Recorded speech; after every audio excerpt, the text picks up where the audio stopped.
Hi, my name is Leslie Mikovich, and I'm a Davenport University nursing student. Hi, I'm Chloe, and I'm also a Davenport nursing student. Today we're going to be discussing with you suicide, and we're going to share some statistics, warning signs, some symptoms. We're going to share a scenario about things that could happen and what can help after a suicide attempt. The first statistic can be a little bit hard to hear. On average, there are 123 suicides occurring daily, and about 51% of these suicides involve firearms. For every 25 suicide attempts, one is successful, and males are 4 times more likely to commit suicide compared to females. And in the United States, suicide is the 10th leading cause of death.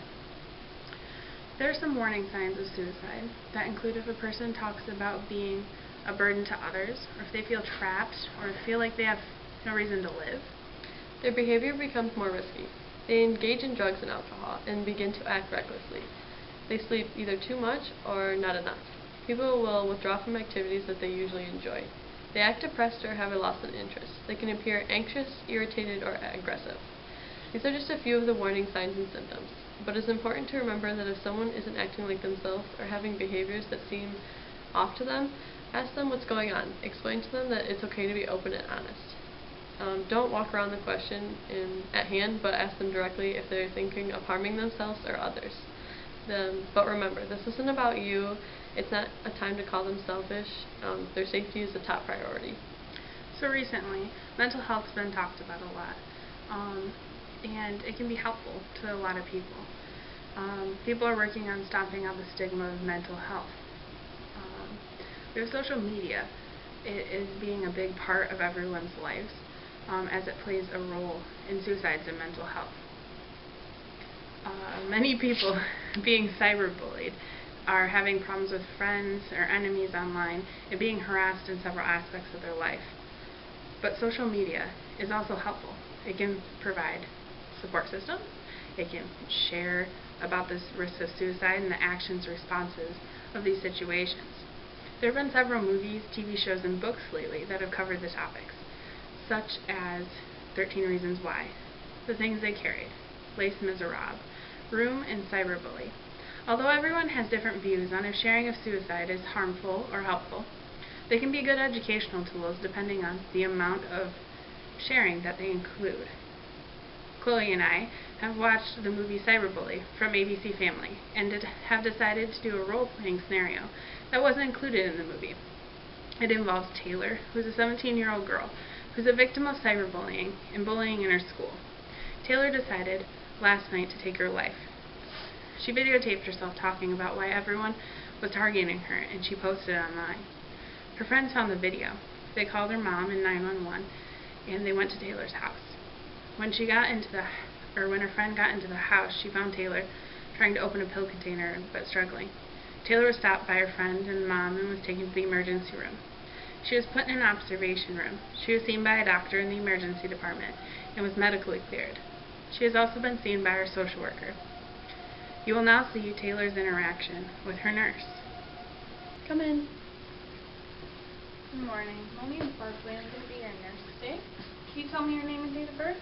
Taylor 052998. Okay. Nice to meet you, Taylor. I'm just going to talk to you a little bit about what's been going on recently and the different ways that you can cope when something like this happens again, when you feel suicidal again. So, first, let's talk about what led to your suicidal actions and thoughts. Can you share with me about what happened? I don't know. Everything was going good. I found someone that I really liked, and then everything just turned around.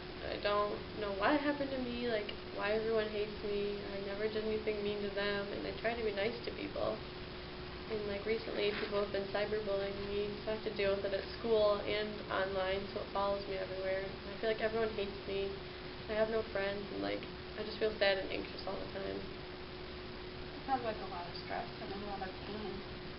It'd be very hard to go through something like that. Thank you for being open and honest with me. How are you feeling today? I'm feeling better than yesterday. I guess I feel just kind of sluggish. I'm glad you're feeling better than yesterday. That's a good sign. Are you still having those thoughts about wanting to harm yourself? No, not right now. Okay. Do you have a plan to harm yourself? Nope. No? Okay. Can you tell me about when you first started feeling suicidal? I guess when people started cyberbullying me online, I couldn't stop looking at all like the mean comments and like people don't even know me and they were like dashing me on like dissing me online and like it followed me home and like there was nowhere to escape. I just felt like I was no one and I didn't matter and I wanted it to end.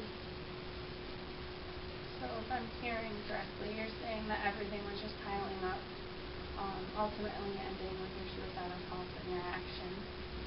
But cyberbullying is what caused you to feel this way. Yeah, basically. I'm sorry that this is happening to you. It's a lot to go through. Our first step is that we want to keep you safe. So we've been doing that here in the hospital. We want to keep you safe from your suicidal thoughts and actions, and from those people who are trying to harm you through cyberbullying and bullying in general.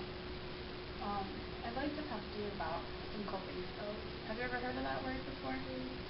Maybe I don't know what they are though. Okay, that's perfectly fine. So these coping skills, or coping mechanisms, are different activities and distractions that you can use when you feel like things are getting out of control or you're feeling a little anxious or depressed. There's positive coping skills and there's negative coping skills. Negative coping skills include self-harm and just things that could be detrimental to your health. But positive coping skills are things such as exercising, journaling, coloring, meditating, taking a bath, praying, doing muscle relaxation, and talking to someone who's supportive to you, as well as breathing techniques. Have you ever heard of any of those things? Some of them. Okay. So I'd like to practice a couple of them. Okay. So the first one we're going to talk about is deep breathing. So during this, what we're going to do is we're going to breathe in through our nose. We're going to hold it for about 4 seconds, and then we're going to breathe out through our mouth. So I'll do it with you, okay? Mm-hmm. We're going to in through our nose, hold it, and then out through our mouth.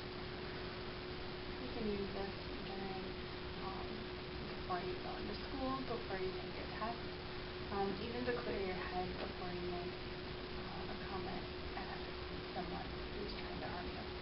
Okay? Another thing that we can talk about is progressive muscle relaxation. So have you ever been in a situation where you just feel super duper tense? Yes. Yeah. Okay, so during that situation, you can actually control your tenseness.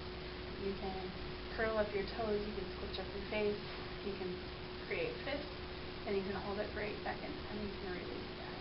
And that usually feels pretty good to people, to be able to release that and have that control to release it. Okay? Okay. So the other thing that I wanted to suggest to you, which can be kind of a hard thing, is to delete your social media account. From what we've talked about, this is the source of your stressors, and we can easily remove it. I know it's going to be hard at first to keep off all of your social media, because it's very intriguing to know what people are saying, even if they're saying harmful things to you. But what we can do is we can delete the stressor. You can have an exit from that cyberbullying experience, okay? If you're totally against deleting your social media, what we can do is we can block those rude comments and block those people who are saying those. So then your Facebook is a safety net. Does that make sense? Yeah, that's a smart idea, I think, to block the people. Yeah, I agree. It's also important that you speak up, that you tell someone in your support system how you're feeling. Do you have anyone who you feel like you can trust and go tell things to? My mom and I have a couple friends. Okay, good. Those sound like great support. So we've talked to your social worker and your doctor about discharging you home with a safety plan. We will discuss this with you and your mom. It'll include things like locking up the medications, putting them away in a safe place, having your mom monitor you throughout the night, and writing down places where you can call and people who you can talk to if you're feeling suicidal. These safety plans are very comforting to patients in the past. They provide a sense of support for you when you're feeling like you lack these things. We can arrange, or what we've done is we've arranged a doctor's appointment for you tomorrow with a psychiatrist to discuss some medications and different therapies for you. Okay. Okay, that's a good idea.